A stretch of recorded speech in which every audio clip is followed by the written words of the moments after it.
Howdy everyone, long time no see. Oh my god. I do admit I have less free time nowadays and will be producing videos at a slower pace, but I am having the urge on getting back to do some more content. As my first video in a very long time, I decided to give the new players a small but useful list of things that will help you progress in the game. Let me be clear that I'm not dividing beginner players on crafters and non-crafters. It is for everyone. Quite honestly, crafting can only make you a beast due to some permanent passive bonuses you can receive from it, so it is good for min-maxers as well. Without further ado, let's take a look at the beginner's guide for villagers and heroes in 2020. Even if you plan on not doing any crafting, a village can provide you with an awesome experience buff just for being in one. What is required of you to do is to find a free spot and populate it. Apart from that, you also have to log in and be active at least once in 14 days, otherwise your house will be gone and someone else can take your spot.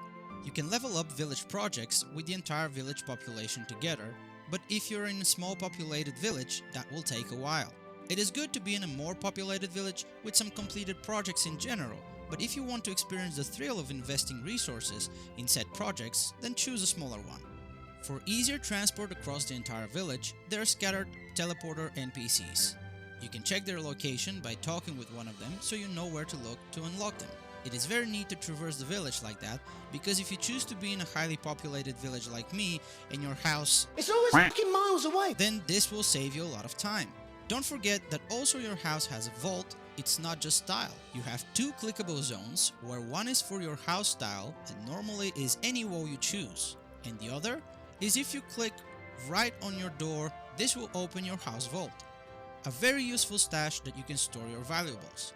You have a couple of free slots for both your garden and hero materials, but if you need more, you have to unlock them. COG, or Coterie of Gatherers, is an easily recognizable group of green robe wearing members that help out with your crafting. While we are on the topic of villaging activities, let's just say that COG can supply you with free supplies every 24 hours. Higher ranked villages even have vendors for common, uncommon and rare quality, so don't forget to collect your supplies while you're at it. You can also collect them from other COG members scattered around the world. It doesn't have to be specifically in your village. An NPC in Arden City also sells motes of Yorick and tokens, which you can get for mere silvers, so don't worry. Most do not come just from daily rewards or achievements. As much as some of us are non-crafters, even I don't neglect it that much. The reason for this is because once you level up your crafting to a specific level, you will be able to enhance your gear and make it legendary, give it more stats, and generally boost its powers. Not only that, but also you can craft necklaces. Why this is important, you say? Because necklaces for blacksmith, tailoring and woodworking grant a permanent buff. You only have to equip it once, and the enchantment is saved on your character. Some of them are requirements for recipes, but you're not required to wear them all the time to get the bonuses that are really helpful and huge. If you're a min-maxer, definitely do this a habit to upgrade your crafting skills. There are also powders that give you a permanent buff to a specific item, either gloves, weapon, boots, etc. that you can craft as well. Also, make sure you get your double crafting materials from the starting introductory quest about crafting that sends you talking with the master crafters. If you talk with them again, you will have an option asking them to give you another batch of items. This gives you another free batch, so be sure to take advantage of that. Even in the starting areas, you may find some purple gathering nodes that usually have a particle effect and it says plentiful on them, that lets you level up their respective crafting skill quite fast. On top of that, you get even additional materials. Even if you gather from level 1 node, you can reach up to 10 levels above that just from gathering from plentiful nodes. In fact, it gives you about 3 to 4 full bars of gathering before that node turns back to normal, and you will notice that, since the particle effects are gone. Still on the topic of villaging activities, know that you can use elixirs and get gathering buffs increasing your supply find. You can gather from nodes scattered in the world or directly from your village. Know that some supplies are unable to be acquired from the village itself and can only be found in the wild. Apart from that, some nodes in your village can deplete and have to be filled up by the members of the village for quick use. In general, rarer nodes are always found in the wilds. Not only play materials, but also you can find specific legendary finds that increase either your masteries armor and magic resistances, experience, etc., which is pretty neat. One of the most fun finds for me is the Lichnium, that basically gives you higher drop chance and even quadruples the amount of drop you get from monster kills. It doesn't work on bounty bosses, but it is very fun to use, so keep an eye out for such special finds. You wonder why? Because this way, you unlock their style for you to use it in your wardrobe. This is very cool, as if you start doing it from the early levels, by the time you reach your first rebirth, you will have plenty of styles to choose from. Also known as kiting, I have found that casting abilities is not tied to you being stationary. This means that you can run and still cast spells that are not channeled. The way it works is that if you step back while you first hit an enemy, you have at least 2 seconds until that melee mob comes to hit you. Plenty of time for you to hurl a couple of spells at it and use it as an advantage if you are in a high level area. Care not to go out of its area range because you will reset it. The Guild of Guides is an NPC that you can find in your first visit of Ardent Castle right after you finish the Malevolent Miscreant storyline. In case you get lost in the world and wonder where you level up, this NPC will let you know which is the area you should be adventuring at. Very handy. If you decide to subscribe for the game, which is the right choice to support the devs, you also get an awesome perk. You get 10% shop discount, 100% experience boost, free travel pads, more vault taxes with further 96 slots in total, and a daily chest with goodies. This chest contains a prize that can range from exclusive mounts, toys, pets, consumables, and goodies.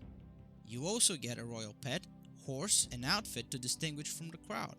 On top of that, a shared storage between your alts.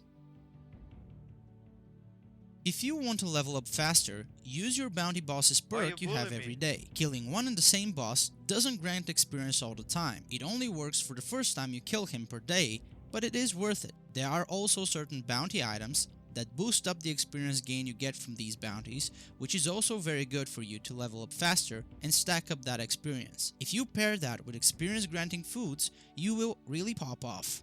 Check out my other video with 10 tips for villagers and heroes. Rebirthing may be tedious for you because you get to go through the content you did already again on level 1. True. But nevertheless, you also get a lot of consumables you're going to need along the road, plus additional talent points if you are looking to become more powerful. On top of that, you also get new, cool looking flair for your character, and everyone will see that you have rebirthed at least once in your playtime to show how powerful you have become. When you rebirth, you won't be able to use the items you had before you did it, so make sure you save some low level items to equip. It's not compulsory, but otherwise you can just craft some new gear once you get back to level 1. If you don't know how to rebirth, you can check my How to Rebirth video for more information. It's necessary to craft Elder Gear, which is very good for you, and you can craft it every few levels if you have the necessary items. If you want to know more about that, check my How to Craft Elder Gear video. Multiple buffs from multiple sources stack.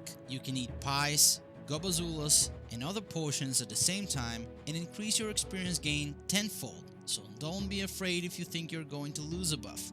Normally, you will see a warning if it's not stackable.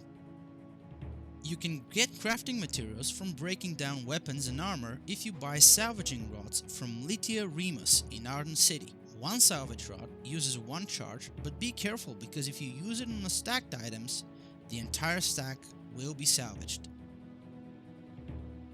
The wiki is incredibly helpful, and you can find a lot of important information there that can help you in your travels. And this is the beginner's guide I could come up with for villagers and heroes in 2020. Seriously guys, the game is absolute awesomeness, and if you wonder if you should play it right now, you definitely should. The game has never been better, and it continues to deliver. I urge you to support the devs and purchase Arden Society membership as well. The price is right. It is about $7 per month, and you get a lot out of it. We have new systems that are being added, new content, quality of life updates, and overall the game keeps getting better and better. I have been in a hiatus from YouTube for a couple of months and just came back to the game again, so without batting an eye, I immediately subbed, as I have seen how much the game progressed during this time. The devs are amazing people that always listen to the community, and if you are a beginner to villagers and heroes and you do wonder if you should invest in the game or check another title, then seriously, look no further. You came to the right place, so join the Festival of the Four in Summer's Hollow, which is the starting area, and write your own amazing story with the rest of us. Also, don't forget to subscribe, click the notification bell for more content, and like this video if I did well after all this time. We are expecting your story eagerly, so take care, and I'll see you guys in the next one.